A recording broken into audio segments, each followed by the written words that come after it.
ایک دفعہ کا ذکر ہے کہ ایک سرسبز و شاداب جنگل میں سیمی نام کی ایک چھوٹی گلہری رہتی تھی۔ سیمی کو بلوت جمع کرنا اور اپنی جنگلاتی دوستوں کے ساتھ کھیلنا پسند تھا۔ ایک دن وہ ایک چمکدار سنہری کڑا سے ٹھو کر کہا گیا۔ یہ خوبصورت تھا اور سیمی اسے اپنی چھوٹی پنجی پر پہننے کے لیے مزاحمت نہیں کر سکتا تھا۔ اس کی حیرت میں کڑا نے اسی جنگل کے تمام جانوروں کی زبانیں بولنے کی صلاحیت عطا کی۔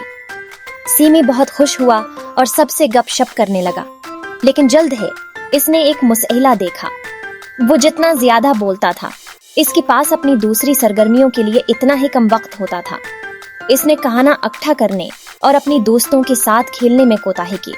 اپنی غلطی کا احساس کرتے ہوئے سیمی نے بریسلٹ ہٹایا اور اپنی جنگل دوستوں سے معافی مانگی۔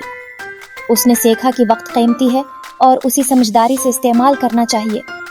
اس دن سے سیمی نے کہانا اکٹھا کرنے، کھیلنے اور اپنی دوستوں کے ساتھ گپ شپ کرنے کے درمیان اپنا وقت متوازن کیا۔